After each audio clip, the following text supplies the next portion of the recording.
तो चलिए आपको बताती हूँ पहली खबर क्या है। खबर यह है कि ईरान से वार्ता पर राष्ट्रपति ट्रंप का बयान सामने आ गया है। ईरान से कोई बातचीत नहीं हो रही है, ट्रंप कह रहे हैं। हॉर्मुज में शिपिंग ट्रैफिक पर रोक नहीं है और ईरानी पोर्ट्स पर नाकेबंदी पूरी तरीके से लागू है। ये उनकी तरफ से बड़ा बयान दे दिया गया। दरअसल उन्होंने अपने सोशल मीडिया पर अपडेट दिया और सीधे ये बता दिया कि हमारी कोई बातचीत नहीं चल रही है ईरान के साथ, हम कोई वार्ता में नहीं है और हॉर्मुज में शिपिंग ट्रैफिक पर भी कोई रोक नहीं है। ईरानी पोर्ट्स पर नाकेबंदी पूरी तरीके से लागू है और जो समुद्री माइंस बिछाई गई थी हमने उन्हें हटा दिया है। ये भी उनकी तरफ से इस पोस्ट में बताया गया है। वहीं ईरान ने हॉर्मुज पर ट्रंप के दावों का मजाक उड़ा दिया है और मजाक उड़ाते हुए नया नक्शा जो जारी किया गया दरअसल हॉर्मुज को लेकर के, उस पर यह मजाक उड़ाया गया है। अब ईरान के वरिष्ठ अधिकारी मोहसिन रेजाई का पोस्ट भी आ गया है। मोहसिन रेजाई ने वॉशिंगटन और हॉर्मुज के बीच की दूरी को 7000 मील से ज्यादा बताया।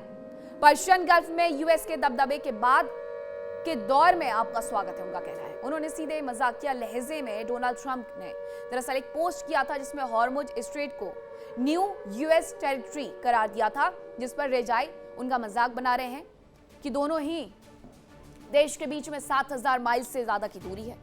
पर्शियन गल्फ में यूएस के दबदबे के बाद से जो दौर है उसमें आपका स्वागत है, रेजाई ये कह रहे हैं। डोनाल्ड ट्रंप की तरफ से दरअसल एक जो नक्शा जारी किया गया उसमें सीधे सीधे हॉर्मुज को अपना अधिकार क्षेत्र करार दिया गया है, अपनी संपत्ति बता दिया गया है, यूएस का एक नई टेरिटरी घोषित उसे कर दिया गया है। लेकिन सवाल ये है कि एक लंबी दूरी तय करके अगर डोनाल्ड ट्रंप ने अपना सैन्य अड्डा वहां पर बनाया हुआ है, इसका मतलब ये नहीं है कि हॉर्मुज उनकी संपत्ति हो जाता है। और यही बात रेजाई मजाक में उन्हें समझाने का प्रयास कर रहे हैं। मिडिल ईस्ट में क्योंकि अब परमाणु मुद्दा बहुत पीछे खिसक चुका है, बहुत पीछे छूट गया है। रिजीम चेंज का मुद्दा बहुत पीछे छूट गया है। अगर अब कुछ नया बचा है तो वो है हॉर्मुज स्ट्रेट पर आखिरकार किसका अधिकार, ईरान का या फिर अमेरिका का। अब ईरान की तरफ से तो लगातार यही कहा जा रहा है कि हॉर्मुज स्ट्रेट उनकी बपौती है, उनकी संपत्ति है, लेकिन अमेरिका भी उस पर अब दावा करना शुरू कर चुका है और सीधे सीधे उनके बयानों का मजाक, डोनाल्ड ट्रंप के बयानों का मजाक ईरान उड़ा रहा है।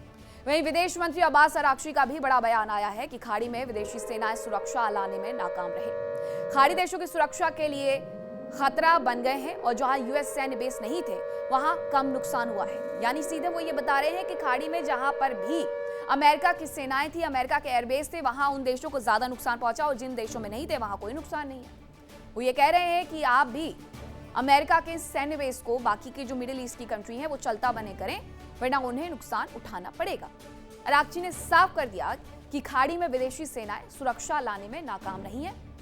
वो उन देशों को और उन देशों में होने वाली बर्बादी को बचा ही नहीं पाए जिसके लिए उन्हें तैनात किया गया था। खाड़ी देशों की सुरक्षा के लिए ये खुद ही यानी अमेरिकी सैन्य अभियान, अमेरिकी सैन्य बेस खतरा बन गए। उन्होंने ये भी कहा कि जहां यूएस सैन्य बेस नहीं थे वहां बहुत कम नुकसान हुआ है। वहीं आपको बताती हूँ कि सीज फायर के बावजूद लेबनान में इजराइल का एक्शन भी चल रहा है। इजराइल लेबनान से भिड़ा हुआ है, हमास से भिड़ा हुआ है, उधर सऊदी और हूतियों का किरदार अलग देखने को मिल रहा है। लेकिन इन सब के बीच में, इजराइल और लेबनान के बीच में अभी भी युद्ध देखने को मिल रहा है। दक्षिणी लेबनान के अली अल ताहिर पहाड़ियों पर हमला किया गया। इजराइल की सेना ने एयर स्ट्राइक की, जिसके बाद ये तस्वीरें सामने आई हैं। एयर स्ट्राइक के बाद किस तरीके से यहाँ पर आग लगी हुई नजर आ रही है। साउथ लेबनान का हाल यही है। ये सच है वहां का। ये भी सच है कि लेबनानी सरकार और इजरायली सरकार के बीच में बातचीत हुई और ये कहा गया कि आप हमला नहीं करेंगे, लेकिन इससे बहुत ज्यादा कोई फर्क पड़ता हुआ नजर नहीं आ रहा है। अभी भी यहाँ पर हमले किए जा रहे हैं। हिजबुल्लाह क्योंकि रुकने के लिए तैयार नहीं है। हिजबुल्लाह बहुत स्थिति अपनी स्पष्ट कर चुका है और कह चुका है कि हमला कर रहे हैं और करते रहेंगे। अब ऐसे में अगर वहां पर हमला होगा यानी कि इजराइल पर, तो इजराइल भी, इजरायली डिफेंस फोर्स भी हाथ पर हाथ रख के बैठने वाली नहीं है।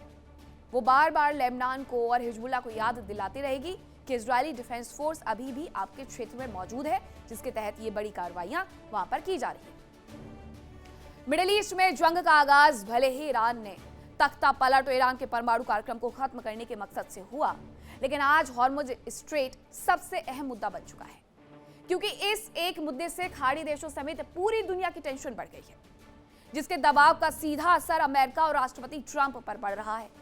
हालांकि अब राष्ट्रपति ट्रंप ने जो कदम उठाया है। देखिए इंडिया डेली 24/7 अब आपके स्मार्ट टीवी पर। इंडिया डेली मौजूद है सभी डिजिटल प्लेटफॉर्म पर लाइव और लगातार। इंडिया डेली 24/7 हर दिन राष्ट्र को समर्पित।